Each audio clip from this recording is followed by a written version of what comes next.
From the world of politics to the world of business, this is Balance of Power.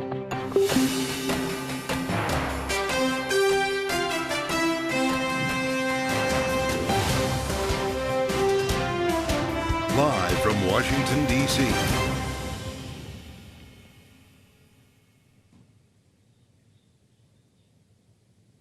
From Bloomberg's Washington, D.C. studios to our TV and radio audiences worldwide, welcome to Balance of Power alongside Joe Matthew in New York. I'm Kaylee Lines.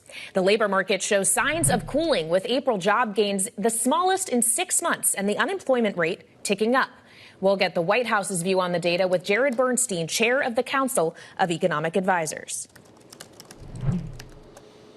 Congressman Henry Cuellar of Texas indicted by the Department of Justice on bribery and conspiracy charges. We'll speak with two of his fellow House Democrats this hour. Representatives Andy Kim of New Jersey and Haley Stevens of Michigan will be with us. And former Trump aide Hope Hicks takes the witness stand in his New York criminal trial as Trump and top contenders to be his VP get ready for a donor retreat in Palm Beach this weekend. So certainly there will be no shortage of things to watch this weekend, Joe, as we watch the Veep stakes. But of course, we had to get through this Friday, and not just any Friday, Jobs Day first. Yeah, Jobs Day, hearing the word Goldilocks quite a bit here today, Kaylee. But the story is a softening job market, which is, of course, what Wall Street wants to hear, and it seems like, I don't know, maybe this is what the White House wants to hear as well. Of course, the president's been predicting interest rate cuts, and they seem to be more possible after the data this morning. That's what the market's betting. We talked about the report with the acting labor secretary, Julie Su. Here's how she framed it. Wage gains continue to outpace inflation. That means that there's more money in workers' pockets. This is obviously, as you say, this is a sign of how good people feel. And a good job changes lives, and a good jobs with wages that are enough to sustain a family are really important. And we continue to combat inflation and high prices. We're going to have a conversation coming up with Jared Bernstein at the White House. Of course, the chair of the White House Council of Economic Advisors. Straight ahead here on Balance of Power as we, meantime, move to the trial of Donald Trump. Today, prosecutors calling former Trump top advisor Hope Hicks to the stand. And we're joined now by Bloomberg's Sarah Forden, who leads our legal coverage from Washington. Sarah, it's great to see you. What do you make of the timing here of tapping this longtime aide, still to the extent that we know is someone who is loyal to Donald Trump, to testify today in this trial? In fact, it was a very dramatic day in Hope Hicks's testimony. And remember, she was subpoenaed by the prosecutors to come onto the stand, so she did not come voluntarily. And it was quite emotional at times, but they spent a lot of time talking about how she and the campaign were reacting to the leak of the Access Hollywood tape, because they're trying to lay the foundation here to show that subsequently the hush money payments to porn star Stormy Daniels was a direct effort to sort of downplay any more, sensational stories about Trump's relationships with women before the election. Okay, so Sarah, we have now heard testimony from David Pecker, of course, of the National Enquirer at the time, from Hope Hicks. Is this gearing up to perhaps in the not so distant future hear from Michael Cohen himself or Stormy Daniels herself? When do we expect that we'll hear from what may be the prosecution's star witnesses?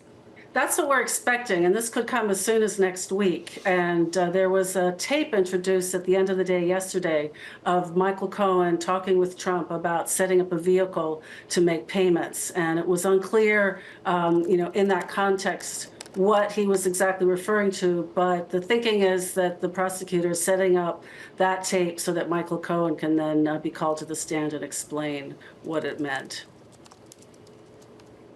All right. Bloomberg's Sarah Forden has had a busy several weeks covering this trial. And again, as she said, it resumes on Monday. Thank you so much for joining us this evening.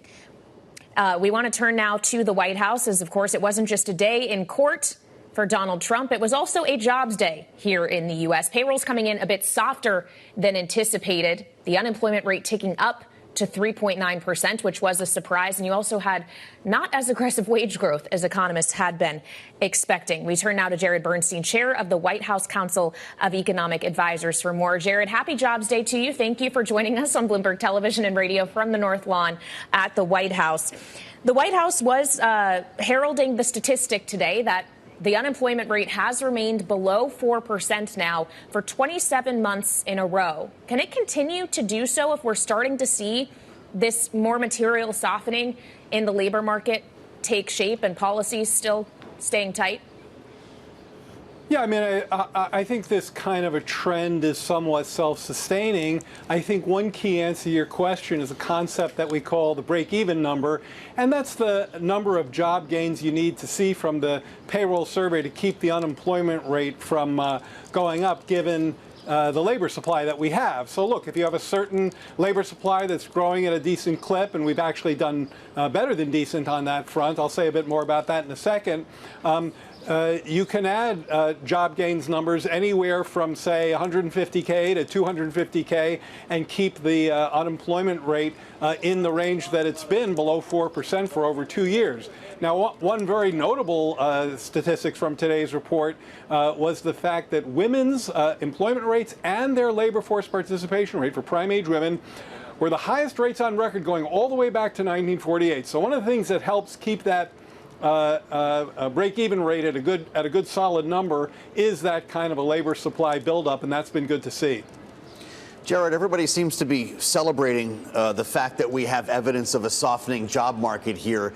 Before we get too far ahead of ourselves, and I know that you're not going to comment on the Fed, so I'm not going to ask you about the Fed, but there's an interest rate implication here. Obviously, the markets are already reacting. Before we get too far ahead of ourselves in celebrating that trajectory, do you worry that this could be the beginning of something that you cannot stop? Well, I think that the stabilization to something more steady, more sustainable, is very consistent with the numbers that we're seeing today. I mean, we wrote about this on the CAA blog, this very point today, and we talked about labor supply and labor demand realigning. If you go back a year or so and you look at not just employment, but employment plus vacancies, it was way ahead of labor supply. And that's a kind of an overheating dynamic. What you want to see is that number come down, not because you're adding fewer jobs, but because vacancies come down. A vacancy comes down, somebody doesn't lose a job. So vacancies come down and labor supply comes up. Well, if you look at this very friendly trend, this trend towards a more sustainable labor market pace, it's been driven, sorry, this is a phone. It's been driven both by vacancies coming down and labor supply going up. And so that is precisely the way you want to handle that realignment. Jared, if that was the president calling, please don't hang up on him on our account. It was not. I'm glad to hear it. Well, and I'm glad that you were spending your time with us instead. When you look at some of the different demographics within this report, black unemployment, for example, back down to 5.6% after the month prior. It had hit the highest level since 2022. What is happening there? How are you thinking about that in your analysis? Sure. That's a great reminder that we should never over-torque on 1 month's data, especially with some of the subcomponents that are statistically noisy. One of the things we looked at, and this is a great way to squeeze out some of the noise, is the yearly black unemployment rate, which in 2023 hit its lowest level on record. We know that one of the things that happens in a job market is when we persistently hit full employment, we have an unemployment rate below 4% for well over 2 years now, 27 months, some of the folks who have the toughest labor market conditions benefit disproportionately from the persistence of low unemployment. We've seen that in the black rate, we've seen that in Hispanic outcomes, and at CEA we've documented not only how this has helped members of economically vulnerable groups to see better wage gains, but how it's improved their relative standing, the black-white unemployment gap, again, lowest on record in 2023. That's just what happens when you sustain full employment.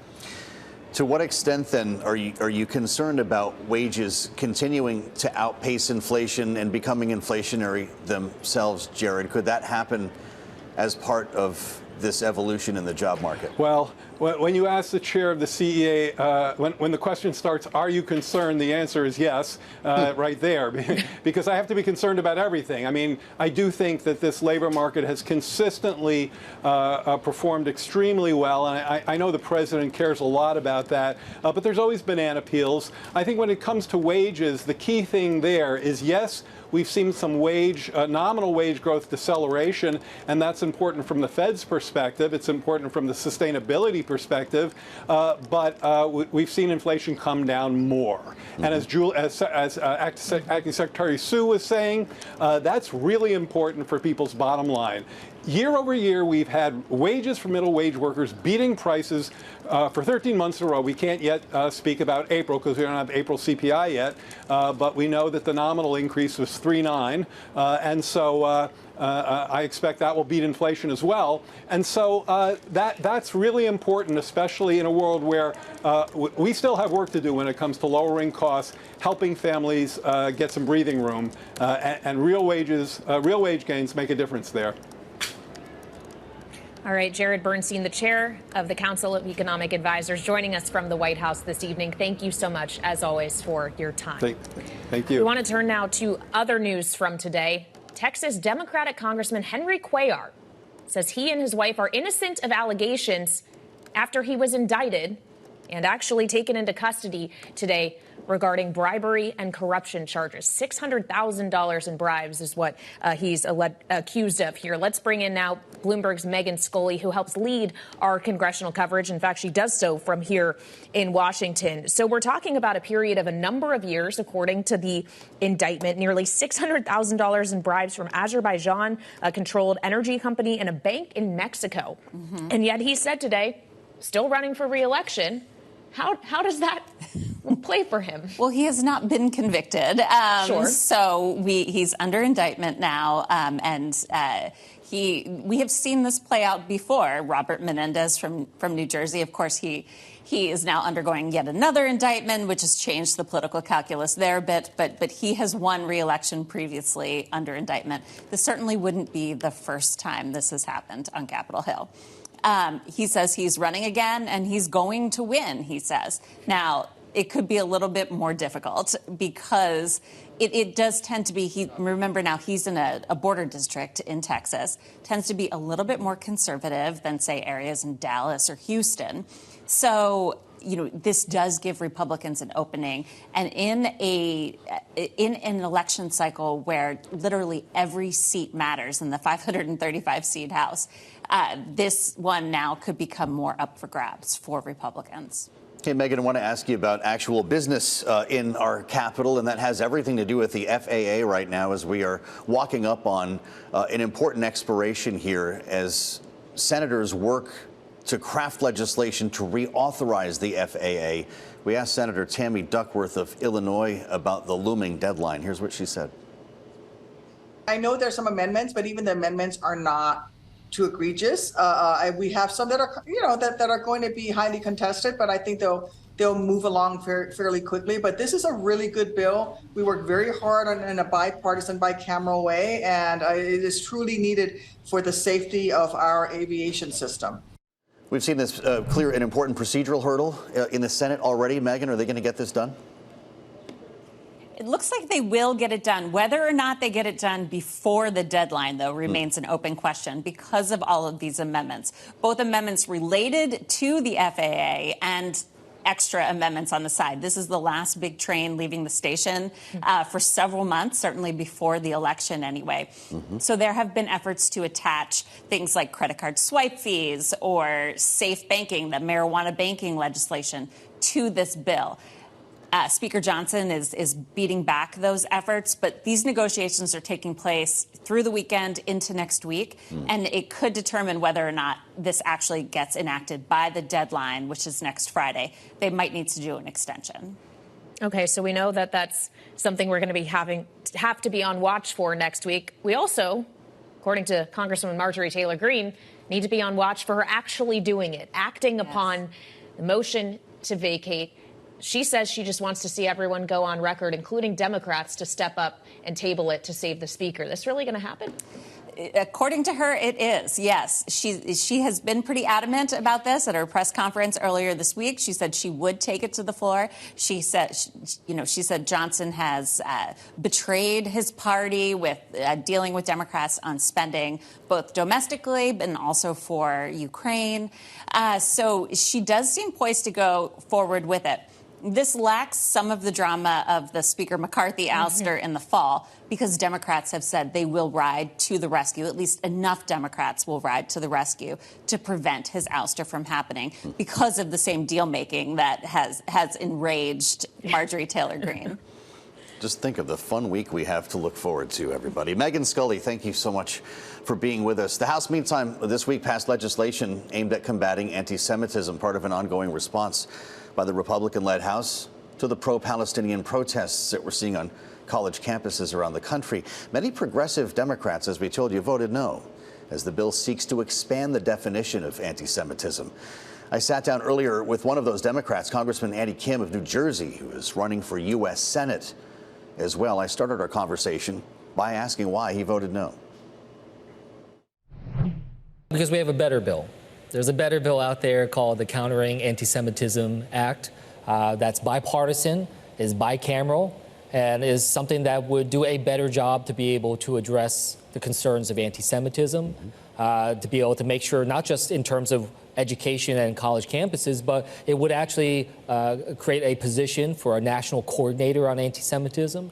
And it is also something that would put resources in. This is one of the top priorities, resources in to be able to make sure that religious institutions, whether temples, synagogues, churches, mosques, can be able to get funding for their own protection. So that's a much more comprehensive approach. But the Speaker decided to go in a more narrow and, in my opinion, political approach. And I think that that was the wrong decision. There were a lot of concerns about the First Amendment in this particular case and exactly what widening the definition would mean to also acknowledge the rights of these protesters. Where do you come down on that? Yeah, look, I mean, I think that's why this other bill would do better, because it doesn't narrow the definition in a way that would be then challenging. I mean, like, look, the whole point of the definition that was pushed by this legislation you referred to, even the author of that definition said that this is not how it was supposed to be used. It was intentionally called a non-legally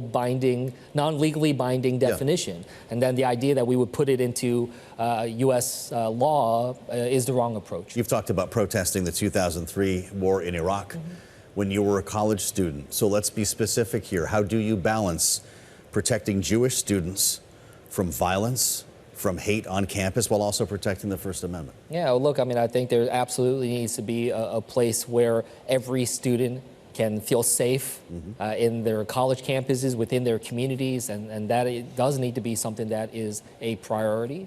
And I do think that, look, that there's no a perfect balance that can be replicated all over the country, but, you know, I try to encourage school leadership, these colleges and universities to make sure that safety is there, and also try to, in terms of, you know, legitimate, nonviolent protests and freedom of expression, that we try to be able to preserve that. I'm not saying it's easy, but it is something that I hope we continue to make a priority. The President spoke to this yesterday. Joe Biden facing a lot of pressure here.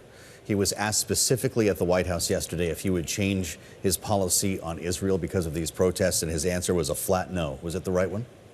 Well, look, I do want the president to be more engaged and aggressive in terms of being able to stop the impending famine that's on the cusp of in northern Gaza. I have deep concerns about the prospects of major conflict in Rafah, a city in southern Gaza that was only 100,000 people earlier, that now is 1.4 million people.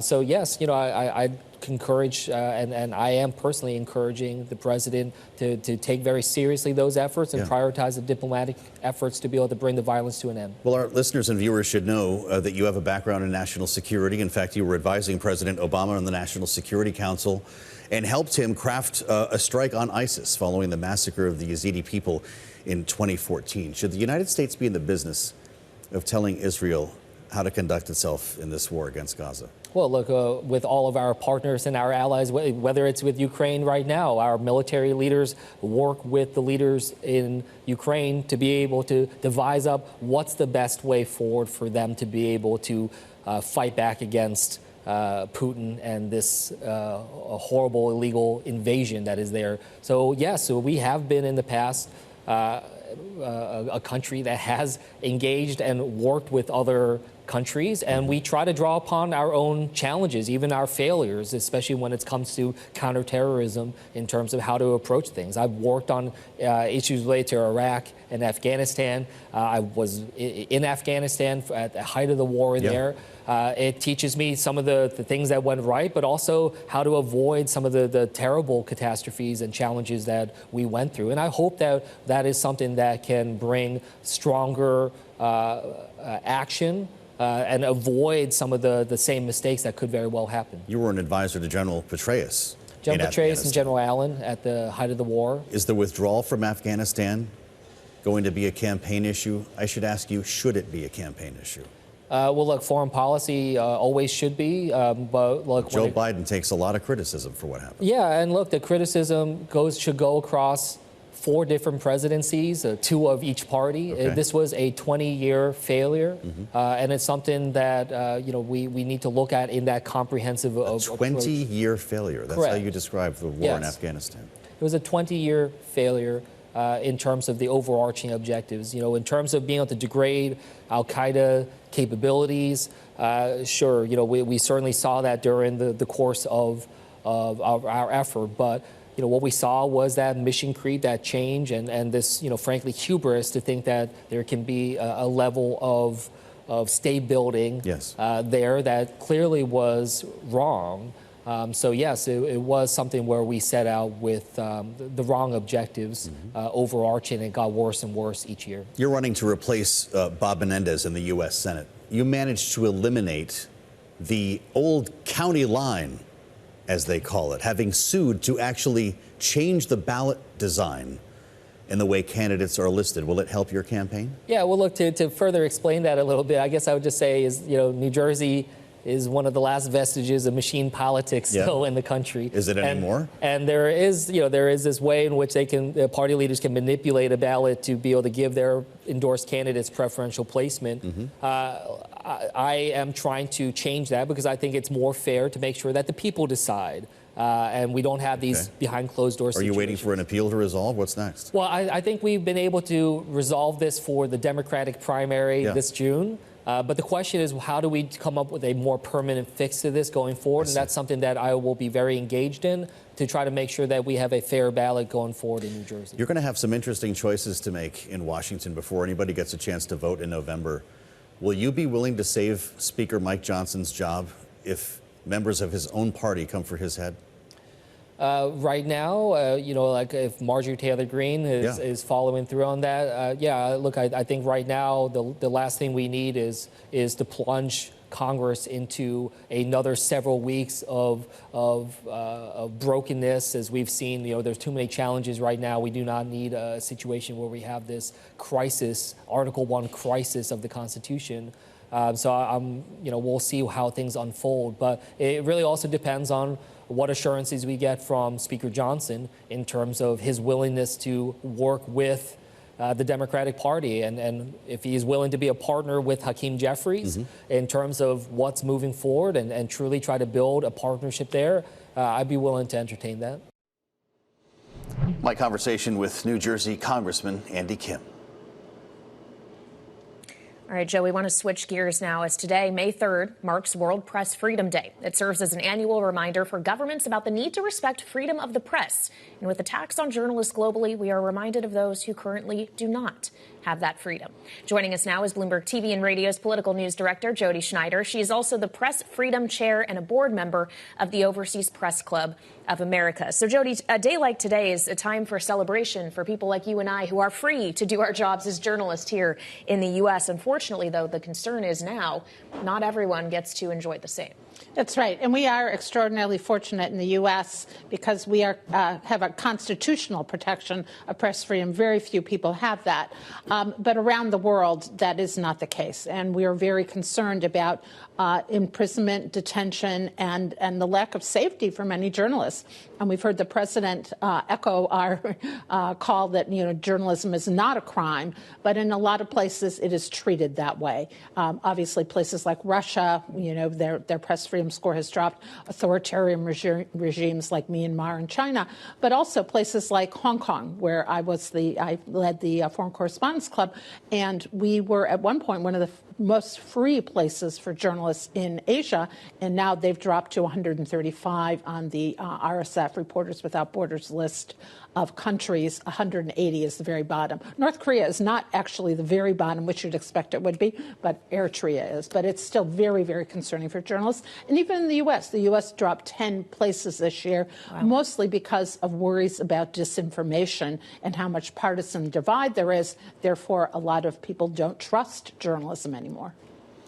Jody, I want to thank you for coming on to have this conversation because it's an important one. And we've been trying to shine a light here on this program on the detention, for instance, of Evan Gershkovich. But there are so many others beyond Vladimir Putin's influence, other authoritarian regimes holding journalists for simply doing their work. Can you put the scale of this problem in perspective for us? Yeah, and Joe, you mentioned Evan Gershkovich, who is somebody that, as journalists, we have all been trying to free. He has now been held for 401 days. He was captured for just doing his job in March of 2023. But also, we spoke with the husband of also Kurmasheva, who has been held for 6 months. She's Radio Liberty, Radio Free Europe journalist, an American journalist, too, and she has been held. She just went to visit her mother in Russia. She was jailed for failing to register as a foreign agent. So President Biden called them out at the press dinner last week, and we really want to see them freed. This is why your work is so important here. Jody Schneider, it's great to have you with us, and we appreciate the conversation here. Coming up, Congresswoman Haley Stevens of Michigan will join Balance of Power only here on Bloomberg TV and radio.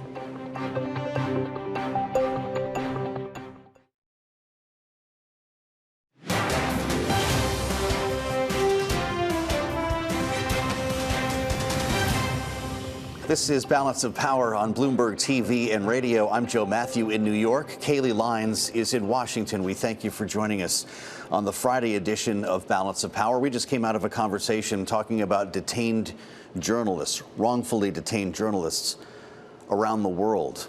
And as we wait for news on a potential ceasefire in Israel, there are many people working right now still to free hostages who are being held by Hamas in Gaza.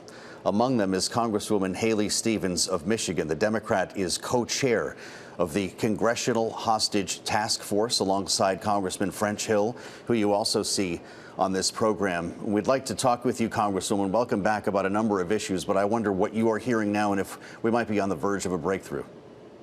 Well, one of the things that's been so frustrating about the hostage negotiations for the over 100 that are still being held, who haven't talked to their family, some Americans who are still being held, is that we are negotiating with terrorists. We are not negotiating with a state. I found my way to the task force on American hostages and Americans wrongfully detained abroad because of my constituent, Paul Whelan, who has tragically been illegally imprisoned in Russia, different country, for more than 5 years. And it has been incredibly painful and trying. And yet the diplomacy process and the negotiation process has been wildly different. Paul has had consistent counselor access. He's had the ability to talk to his family. Obviously, we want those negotiations to play out, and we want to be able to see him come home.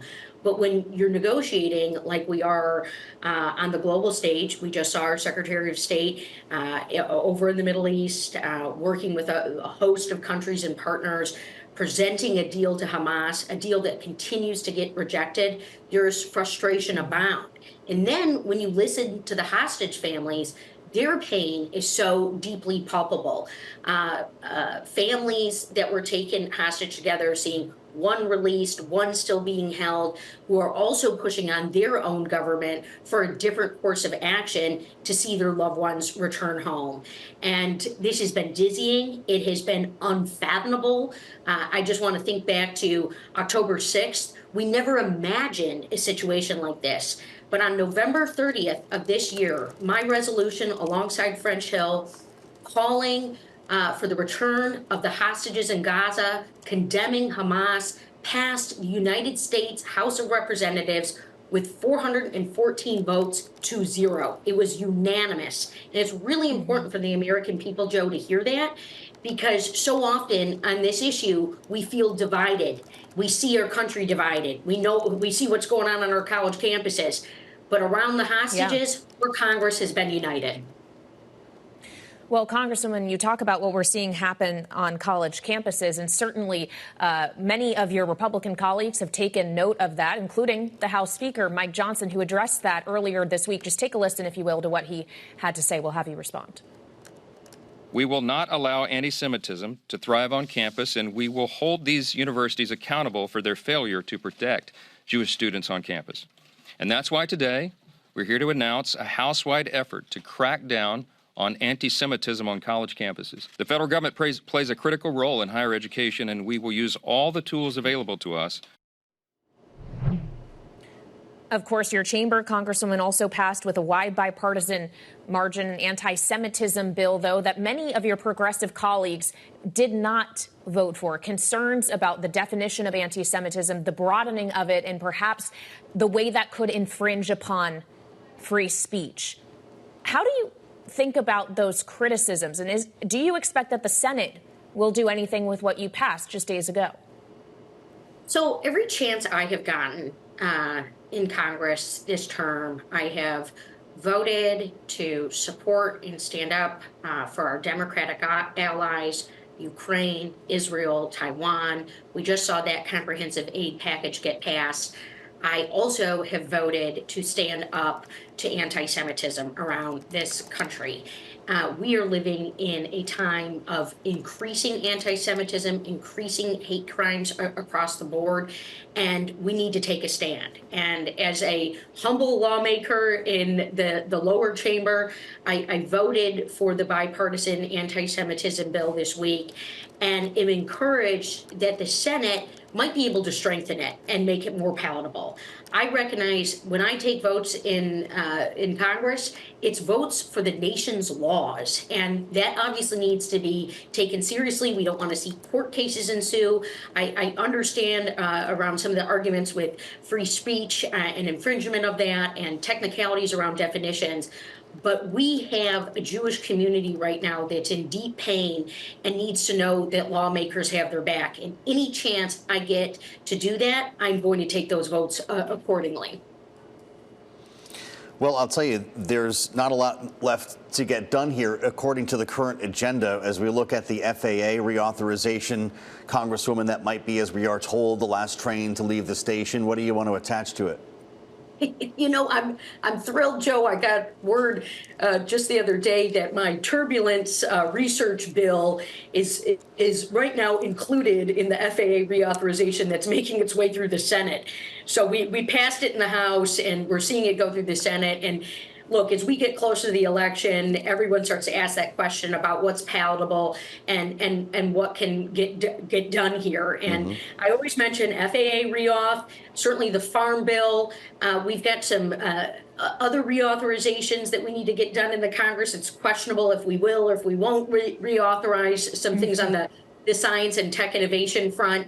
But any day I have to show up in the Congress, I'm going to do just that. We're going to show up. We're going to continue to push bills forward. I just got a bill passed on suspension on privacy enhancing technologies, something that's so needed here in this country, and also continuing to lend a listening ear across the board, and wasn't meaning to hop over Kaylee's question and commentary around Speaker Johnson on the college campuses. Yep. There's a lot of pain going on our college campuses right now. And I'm pushing for students to be heard. I'm pushing for Jewish students to feel safe, just as I'm also pushing for Muslim students to be safe. And let's also be clear about the GOP. They're here to stand up to anti-Semitism. I'm going to join them in that. But let's also make sure that we're standing up for gay and lesbian students who feel persecuted on their college campuses. Because I remember last term when I had to vote down a GOP amendment that was going to strip mental health protections for LGBTQ students. Let's fund the Civil Rights Office, and let's stand up for all students equally.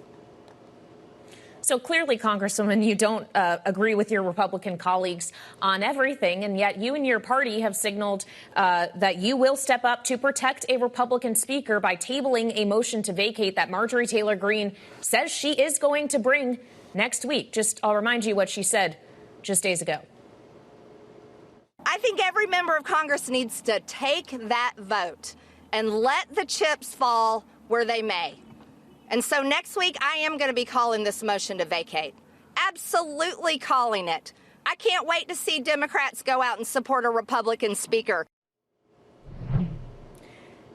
So, Congresswoman, your leadership has said that they will go out and support a motion to table this motion to vacate for Mike Johnson this time. Would you be willing to do so repeatedly if Marjorie Taylor Greene were to continue to pursue this effort time and again?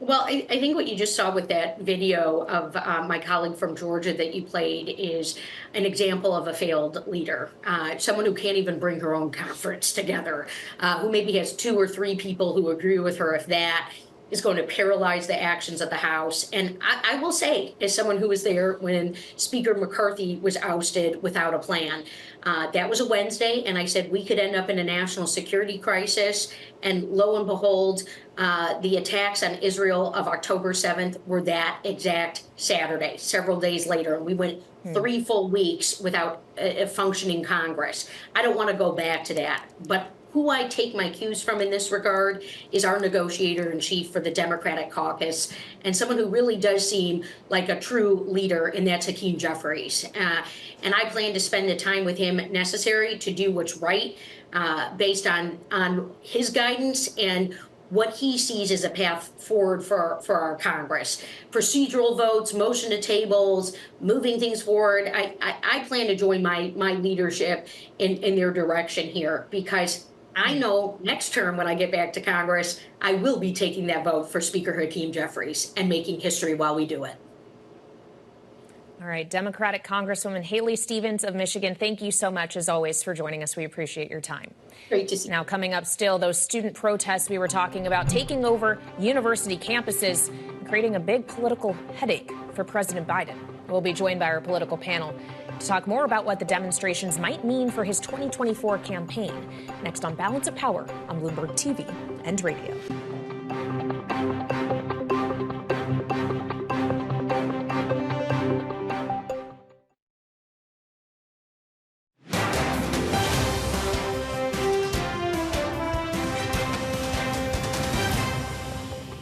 It is an incredibly charged time. It is a charged environment, and it is very difficult because of that charged environment for law enforcement. We also believe, and it is important, that all Americans can peacefully protest within the law. That was White House Press Secretary Karine Jean-Pierre earlier today talking to reporters as we continue to see protests across the country on college campuses. We're joined now by our political panel, Republican strategist Lester Munson, principal at BGR Group, and Democratic strategist Jeannie Shanzano, political science professor at Iona University. Professor, I'll come to you first on this issue as you see young people, students up close each and every day, and obviously being in New York have been close to what's been happening at Columbia University. We know that the president spoke on this yesterday. He will be giving another address on anti-Semitism this coming Tuesday. Is he doing enough, or should he be visiting these campuses where there's both protesters and police present in some instances. Yeah, I wish he had come out a bit earlier. I think it is good that he came out yesterday. I think many of us were hoping he would come out earlier again because of what was going on. I don't think he needs to visit a college campus to speak out on this issue. And I think what he said yesterday sort of laid the groundwork for what they're billing as a really important speech, and I hope it is, on anti-Semitism and hopefully on his policy towards Israel during his speech at the Holocaust Memorial on Tuesday. So that's what I'm waiting to see. But we do need him out. He's the president of the United States. He has to use this as a teaching moment to sort of guide Americans as to how we should see a very complicated and very fraught issue that a lot of people have very strong feelings about. Well, I'll tell you, Jeannie and Lester, we're hearing 1968 comparisons be thrown around all the time now, whether it's about this moment, about what might come to pass at the conventions where these protests could play a major role.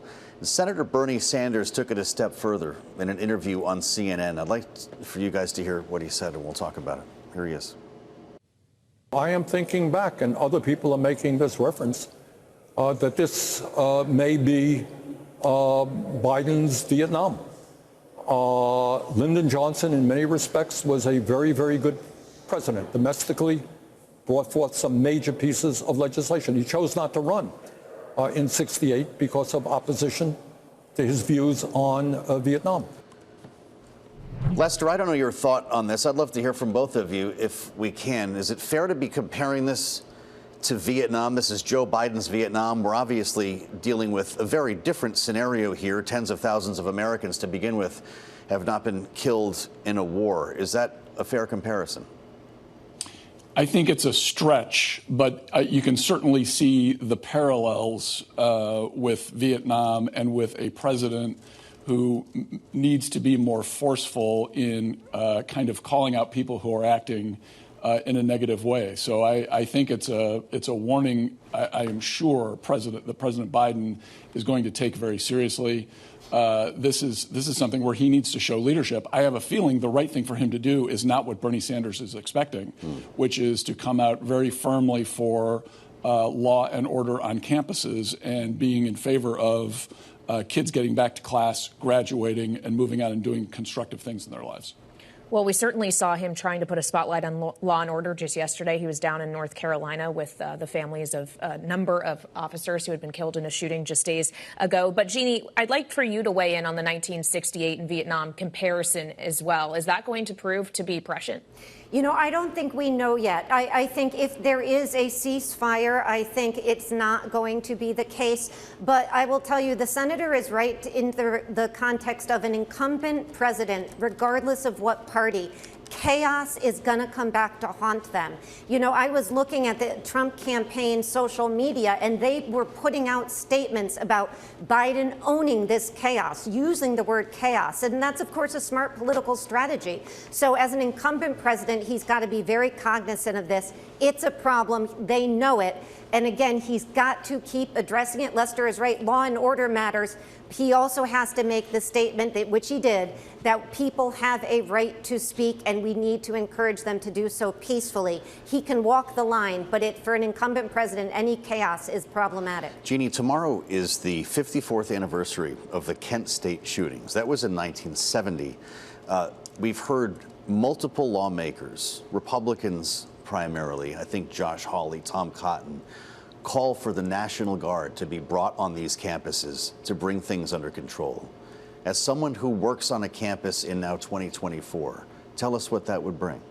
It would bring calls of militarization, but the reality is, and this is what I wish somebody would ask these senators and other people calling for this, is you don't need the National Guard if the police are already stepping in. With one exception, which I think is Philadelphia, the police have been on campus when called in. You only call the National Guard in when the police are unable or unwilling to do their job. So, this is what I think of as a bit of political theater on their part. If there was a need for the National Guard to keep order and safety, you would need to call them in. We have an NYPD, you have the California Highway Patrol, all of those things. We have law and order. We don't need the National Guard. Lester, just quickly, is the only real way out of this politically difficult scenario for the president for a ceasefire agreement to be reached, and do you think that's likely? For the protests, I don't think so. I don't think the protests are really connected as closely to what's happening in Gaza as we think. This seems to have metastasized into something much broader about American foreign policy and the things that we're doing in the world beyond just Gaza. There hasn't been a lot of activity in Gaza lately, and these protests have blossomed across the country. So there's something else going on here. And if I were the president, I'd be worried about what's going to happen in Chicago in the middle of August. These kids are going to be out of school, and the non-students also, and they're going to have plenty of free time to show up in Chicago and mess around outside the Democratic convention. All right, our panel stays with us. Lester Munson, Jeannie Sheehan Zaino, here on Balance of Power. Coming up, former President Trump wrapping his week in court today after prosecutors called one of his former top advisors to the stand. Dramatic testimony we'll discuss with our panel next on Balance of Power on Bloomberg TV and radio.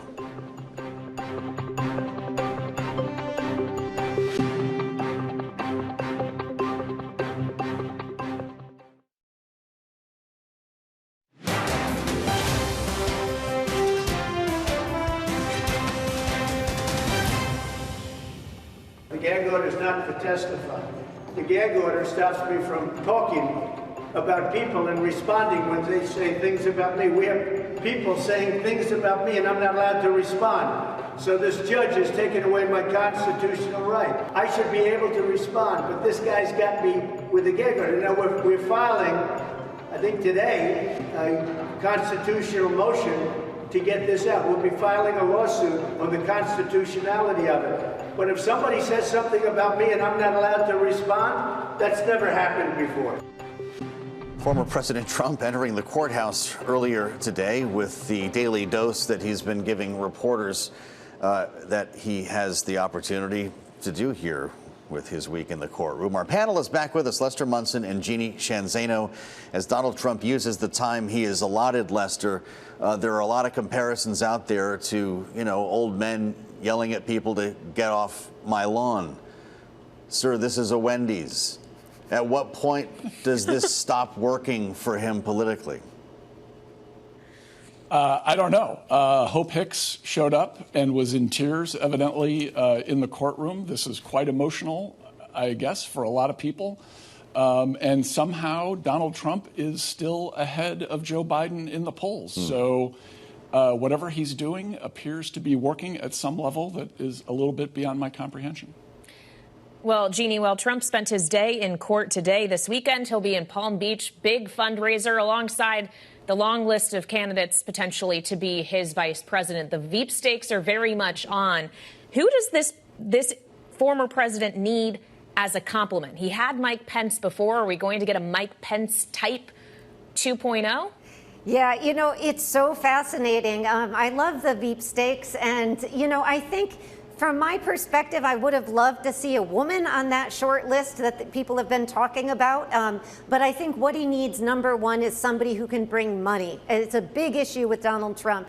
And of course, I think he also needs somebody, if it's going to be a governor or a senator from a state which has a reasonable abortion law, because I think that's one of the things besides shooting cricket that hurts Governor Noem is the fact that her state has a pretty stringent abortion regulations, and that's going to make it tough for him to appeal to women. So I think things like that, and of course it's Donald Trump. He doesn't want to be upstage. So, I don't know, maybe a Doug Burgum or a Tim Scott, I think, are in my high list. I think J.D. Vance too, but he's a good state, but he might be a bit too charismatic for Donald Trump. You had to bring cricket into the conversation. I'm sorry, rough. Jeannie, well, that's even worse now. I feel bad, Lester. What's going on with Kristi Noem? Is she disqualified? Because I keep hearing today that she's still on the list.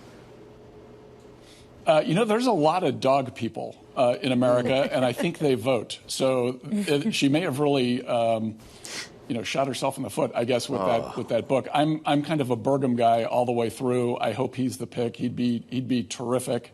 But to be totally candid, I think none of it's really going to matter unless Trump gets outside his comfort zone and brings on someone like Nikki Haley onto the ticket. So I'm not sure any of these other folks are really going to add much. Well, that might be just as much about whether or not Nikki Haley wants to do that as it is about whether Trump wants to do that. Lester Munson and Jeannie Shanzano closing us out for the week on this Friday. Thank you both so much for joining us. If you want to do some reading over the weekend, check out the Washington Edition newsletter. You can find it on the terminal and online. Yeah, that's nothing to bark at.